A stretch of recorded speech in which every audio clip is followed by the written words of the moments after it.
ជាមនុស្សគោខ្ញុំមិនដឹងថាយ៉ាងណាដែរទោះយ៉ាងណានឹកដល់ខ្លួនឯងមានសាច់ឈាមរបស់គ្រួសារស៊ូថ្ងៃក្រោយស្នាក់នៅគ្រួសារស៊ូទៅចូលណាមិនបានទេគ្រួសារស៊ូមិនអាចឲ្យមានមនុស្សគោទេបិទមាត់អីទាត់មើលកុំឆាប់រត់ជង្គង់សុំទោសលោកតាភ្លាមទៅអាយ៉ាមិនចាំបាច់ទេនេះសុទ្ធតែជារឿងចាស់ទុំដែលគួរតែធ្វើដល់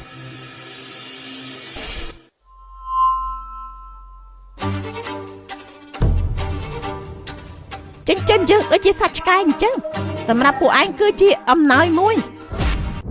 ណែមកពីស្រុកស្រែហេតុអីក៏យំម្លេះហ៎លោកតាគាត់មានអាយុច្រើនហើយរងចាំពួកឯងរហូតដល់ពេលនេះបងប្រុសជាដោះមួយបងប្រុសខ្លាចខ្ញុំកណ្ដាំទ្រព្យសម្បត្តិគ្រួសារស៊ូមែនទេហេតុអីក៏មានចិត្តច្រឡត់យ៉ាងនេះប្រហែលឆ្នាំនេះសុខសប្បាយដែរទេហ៎អាយ៉ាលោកតាកុំនិយាយច្រើនពេកគ្រាន់តែមនុស្សគោម្នាក់បាននិយាយជាមួយនឹងគេត្រូវការគ្រូបង្រៀនធ្វើកាយវិការទៀតផងណាពិបាកខ្លាំងណាស់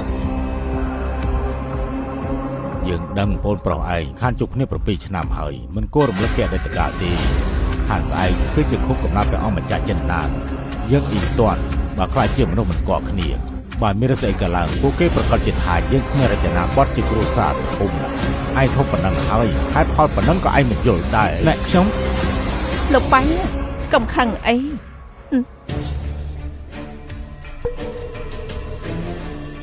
អ៊ីទាន់តាមពិតប្រហែលឆ្នាំនេះគឺគ្រួសារស៊ូយើងជាពាក់ម្ដាយឯងតែយើងសង្ឃឹមថាឯងនឹងយល់ទោះបីយ៉ាងណាគ្រួសារធំបែបនេះតែតែមានរឿងខ្លះដែលមិនអាចជួយខ្លួនឯងបាន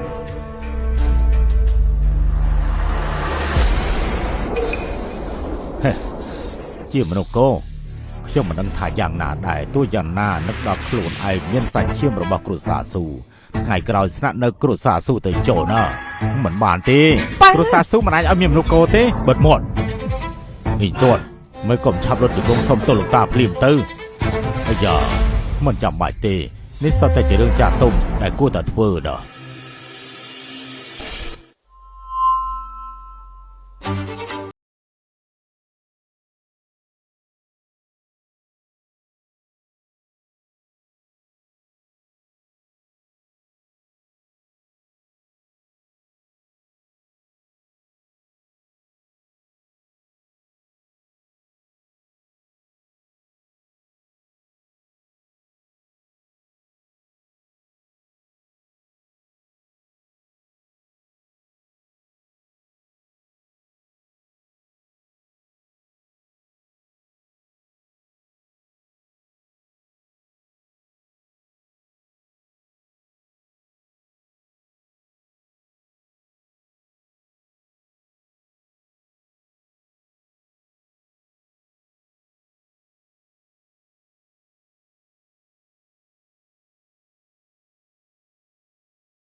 កាយវិការនេះបានយ៉ាងម៉េចតើបានយ៉ាងម៉េចទៅហើយយ៉ាអ្នកប្រុសនិយាយថាថ្ងៃនេះយប់ពេកហើយគាត់ចង់សម្រាកខ្ញុំសុំបងឯងខ្ញុំរកការងារធ្វើមិនងាយទេពិតមែនហើយថ្ងៃនេះពិតជាយប់ហើយម៉ាលាវនាំគេទៅបន្ទប់គេទៅចាស់លោកម្ចាស់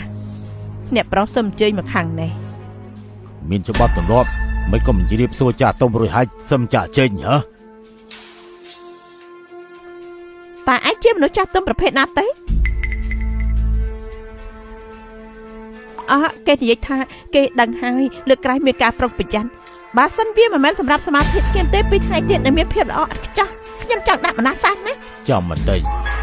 ខានស្អែកគោលកំណត់ព្រះអង្គម្ចាស់ចិនណានអ្នកមានមុខមាត់មកជុំគ្នាជាធម្មតាព្រះអង្គម្ចាស់ចិនណានយកចិត្តទុកដាក់បំផុតចំពោះអក្សរសាស្ត្របើសិនជាយើងស្មានមិនខុសទេវិធីគោលកំណត់ថ្ងៃនោះកូនចៅគ្រួសារធំនឹងទៀមទាផ្នែកអក្សរសាស្ត្រជាមិនខាននោះទេលោកតានិយាយជាមួយមនុស្សគោមកពីស្រុកស្រែបានដែរតើគេមានស្គាល់ស្ទីលរបស់មនុស្សសុខភាពបុរាណដែរទេហ៎ឲ្យបិទបទភ្លាម